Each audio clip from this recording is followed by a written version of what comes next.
Hayyan kabajamtoota daawwattoota Gullallee Miidiyaa Neetwoork sagantaa keenya addaa kan guyyaa irraa qabannee jirra. Isinis maarree hanga xumura sagantaa keenyaatti akka nu faana turtan kabajaan isin affeerra.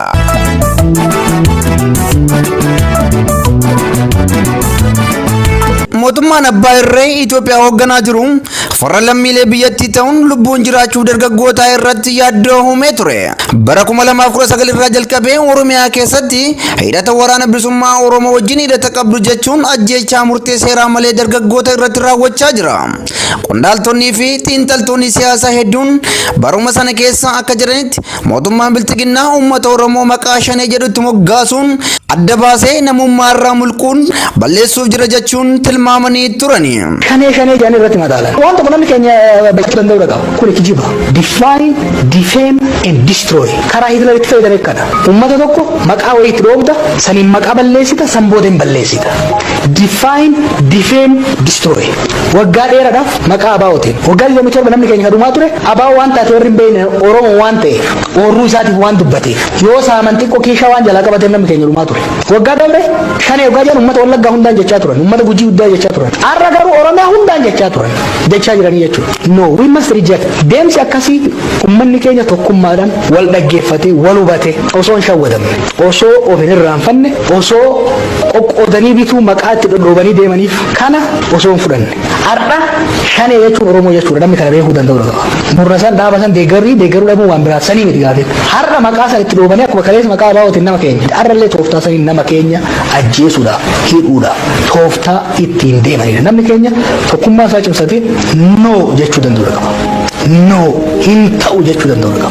Riiformii siyaas dinagdee Itoophiyaa keessatti bara 2018 dhufe hordofee addi bilisummaa Oromoo waliigaltee mootummaa Itoophiyaa waliin Asmaraatti taasise hordofee gara biyyaatti galee ture. Haaluma kanaan mootummaan akkaataa waliigaltee Asmaraatiin waraana bilisummaa Oromoo kan damee waraana ABO ta'e adeemsa hiikkachuu, birmadoomsuu fi deebisanii dhaabuu hojiirra oolchuu hin dandeenye. Jalqaba dubbiif akka isaan mijatutti inumayyuu mootummaan qondaaltota Beenishaangul Gumuz kan Wallagga Lixaa keessatti fulbaana bara 2018 ajjeefamaniif waraana bilisummaa Oromoo yakkuun kibbaa fi lixa Oromiyaatti yeroo muddamaa labse. Labsiin muddamaa labsames humnaan waraana bilisummaa Oromoo irraa hidhannoo hiikkachuu fi gara waraana isa jabaatti kan guddate ture. Waraanni bilisummaa Oromoo garuu ajjechaa namoota nagaa fi qondaaltota Beenishaangul Gumuz keessaa harka hin qabu. Qaamni walabaa isaa qoratu jechuun hime. Mootummaan Itoophiyaa garuu qorannoo walabaa hin fedhu jechuun maqaa shanee jedhutti maxxansuun raacitii dubbii bukeessuu eegale. Baatii Ebilaa bara 2018 irraa ka'e walitti bu'iinsa naannoo daangaa kibba Oromiyaa fi godina Gujii naannoo sabaaf sablammoota kibbaa godina Geedootti Oromootaa fi saboota Geedoo gidduutti dhalate hordofuun mootummaan humnoota waraanaa isaa baay'inaan gara kibbaatti guuruu eegale. Korbeettiin walbeettii sodaattuun boollaa qotattuu akkuma jedhan qajeelfama Oromiyaa gooluu isaa ifatti babal'isuu kan eegale mootummaan Itoophiyaa walitti bu'iinsa kibba Oromiyaa saboota Oromoo fi Geedoo gidduutti uumames shaneetu dubbii 50 dhalaa jira jechuun okolee duwwaa raasuu itti fufe.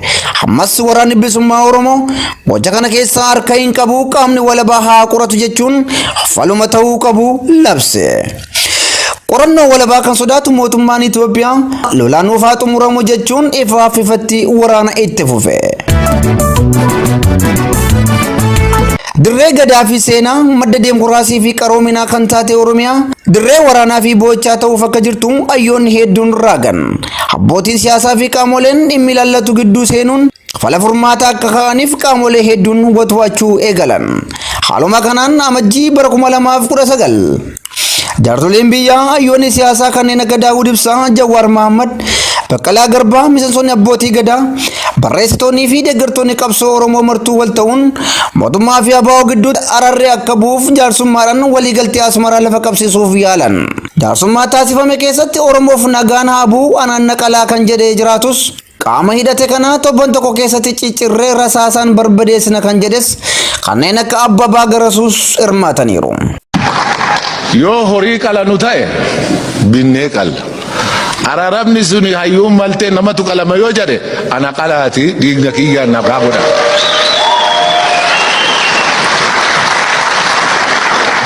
Itti isinitti dabala. Horii qalanii nagaa yoo ta'e binnee qalla. namatu qalama yoo jedhan dhiiga kiyyaa qalaati nagaa godha.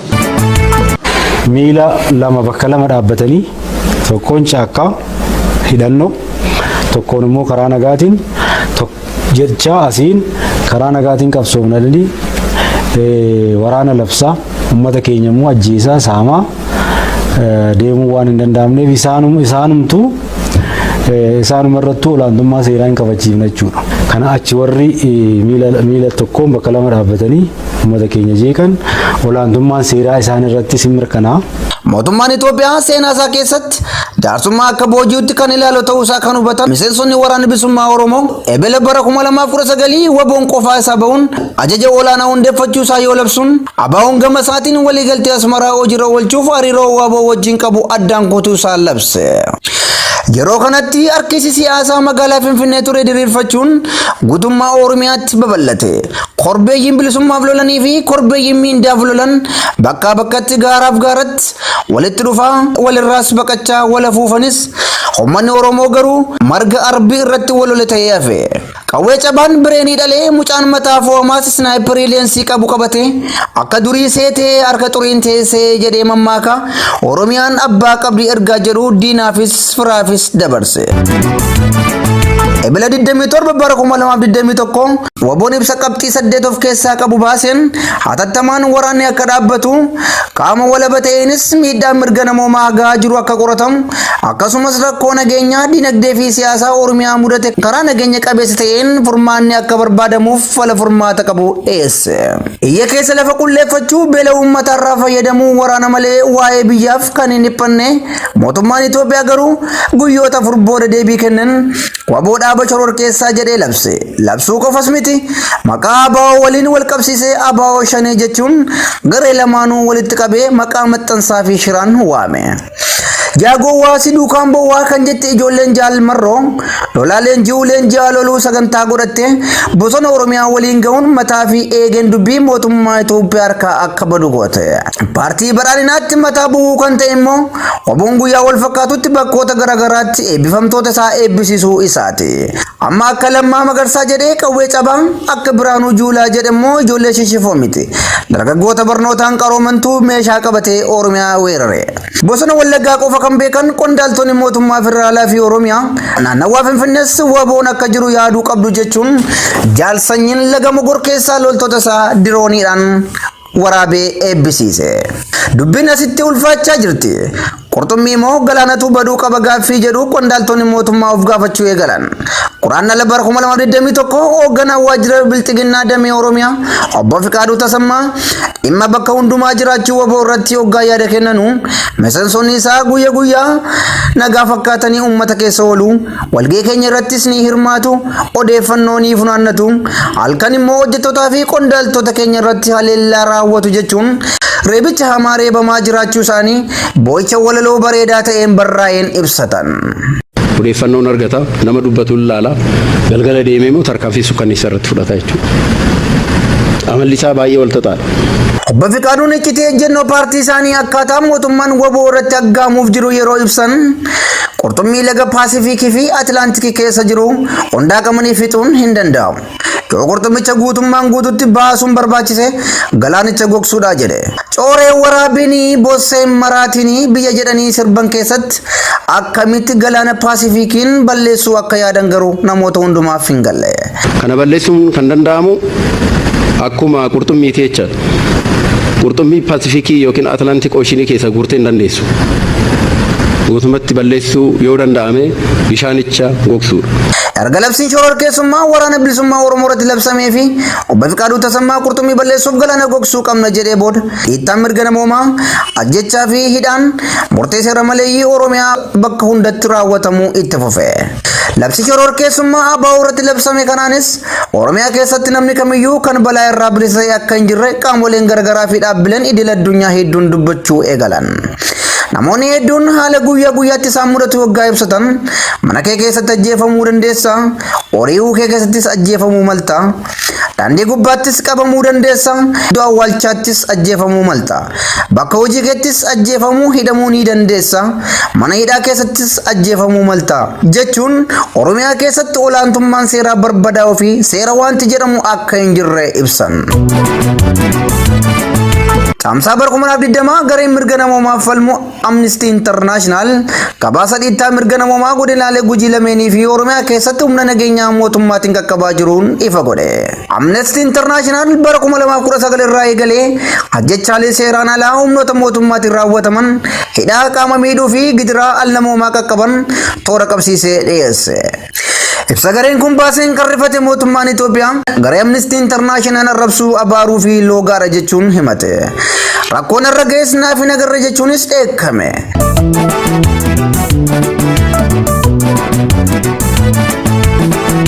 Caamsaa bara 2021 Koomishinii mirga namoomaa Itoophiyaa haala qabiinsa mirga namoomaa manneen hidhaa naannoo Oromiyaa keessatti argaman ilaalchisee gabaasa qopheesseen.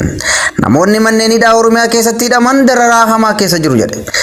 Ibsi koomishinii kanaa garuu ergaa anis jira jedhuuf keessaa qaba malee badii mootummaa saaxiluuf hin turre. Haa ta'u malee Oromiyaa keessatti maanguddoonni ilma keetu waraana bilisummaa Oromoo keessa jira jechuun hidhaman manneen hidhaa Oromiyaa keessa baay'inaan akka jiran koomishinii mirga namoomaa Itoophiyaa kun hin dhoksine. Dargaggoonni nageeyyiin immoo akka baalaatti rasaasaan harca'aa jiru.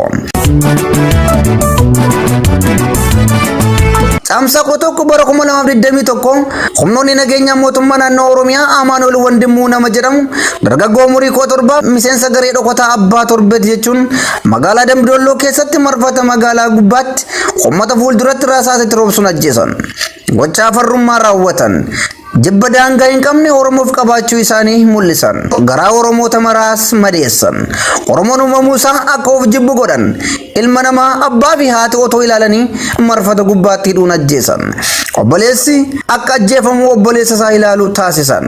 Gocha gara jabeenyaa Amaanuel Wandimuu irratti raawwatan dura badii guddaa fi diinummaa dargaggoota Oromoo magaalaa Naqamtee jiraatan Raaguel Ayiluu, Isaaq Zalaalam, Abubakir Nuur, Amaanuelii fi Zarihuun dargaggoota jedhaman kutaa ciisichaa isaanitti seenuun rasaasaan waadan. Gocha bara kamiyyuu Oromoo irratti hin raawwatamnes hojjetan.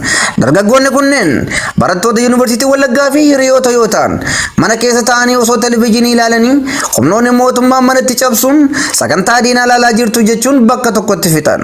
Humnoonni mootummaa kunneen hojii namni sodaatu raawwatan. Garuu garaa Oromoota hundaa gubaniiru. Kabajamtoota daawwattoota Gullallee miidiyaa ni arge. Dargaggoonni kunneen kan ajjeefamaa rashanamaa jiraniif badii qabaatanii osoo hin taane karoora qurxummii qaburra galaana gogsuu hojiirra oolaa akka jiru yaadadha. Wanti beekuu qabnu dargaggoonni kunneen hariiroo siyaasaa kamiyyuu hin qaban, hidhannoos hin qaban, nama ajjeesanii miti, gocha saamichaa kamiyyuu irrattis hin hirmaanne. Dargaggoonni kunneen garuu balleessaa tokko raawwatan. Innis Oromoo ta'uu isaaniiti. Oromoo ta'uu isaaniif rasaasaan waadaman.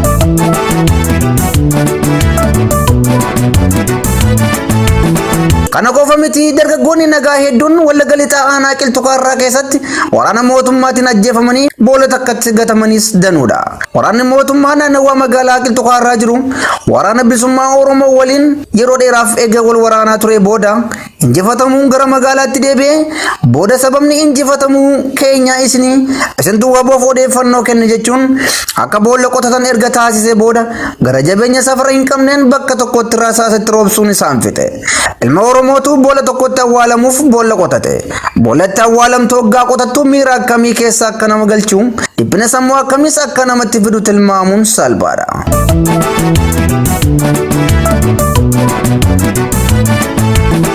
Hojii qurxummii balleessuuf galaana gogsuu paartiin maafiyaa badhaadhina ofiin jettu qabatte itti fufeera. Waraana asuu namaaf hin qabne PP'n dargaggoota maqaan isaanii Barsiisaa Hundee Bantii, Tamasgeen Dhiinaa, Firoomsaa Biiniyaamii fi Waaqtolaa Darajjee jedhaman godina Qellam Wallaggaa aanaa Anfiloo ganda Suudiitii irraa qabuun gara magaalaa Dambidolloo fidanii mana hidhaa elektirikaa keessatti hidhuun dararaa turan. Ajjeesuu akka falaatti kan yaaddu gareen beekumsa maleeyyii PP dhuma torban darbeen keessa dargaggoota Tamasgeen ajjeesuun reeffa isaa darbattee gatte. Gatuu qofa miti. Akka aadaa fi safuu Oromootti foonni nama du'ee biyyee akka hin uffanneef reeffa lafatti eegaa turan. dargaggoota masgeeniin kan galaafatte gareen kun dargaggoota sadan afan hanga ammaa eessa akka geessite hin beekamne. Waraabessarraa fooniin eegan seexanarraa nageenyaan argatan akkuma jedhan carraan lubbuun jiraachuu ijoollee sadeenii kanaa baay'ee dhiphaa ta'uun namoonni sodaa qaban ibsachaa jiru. Tarii uumaan waan addaa godhee isaan oolchuu malee yoo jenne garuu abdiin keenya jiraataa ta'a. Badii mootummaan kun dargaggoota Oromoo irratti raawwachaa jiru danuudha. Godina Shawaa Bahaa aanaa Dugdaa ganda Birbirsa Guddaa Saabolee irraa dargaggoonni hedduun qabamanii dararamaa jiru. Godinaalee Gujii fi Booranaa, godinaalee Shawwa Lixaa fi Kibba Lixaa, godina Buunnoo Beddellee, godinaalee Wallagga Arfan, godina Jimmaa guutummaa Oromiyaa keessatti ajjeechaan jumlaa fi hidhaa namoota nagaa irratti raawwatamaa jira. Karoorri paartii beekumsa maleeyyii PP kun Oromiyaa dargaggoota qaroo maleeyyii gochuun Oromoon akka mirga isaa hin qabsoofneef jilchuu siyaasaa fi dinagdee Oromoo cabsanii Oromiyaa hiyyoomte doofomte beelofte ijaaranii akka fedha isaaniitti ijaaruudha. Qabsoon Oromoo fi taphiinsa kan argatu sabni Oromoo aggaammii farri Oromummaa aggaame kana ija tokkoon ilaaluun daandii Oromummaa gubbaa deemuun waloo yoo qabsoomne jecha sagantaa keenya kan guyyaarra asumaan goolamna. Qopheessee kan isin biraan ga'e ana Buunnoo waa beekote. Wanta nu dhaggeeffataniif galatooma isiniin jenna.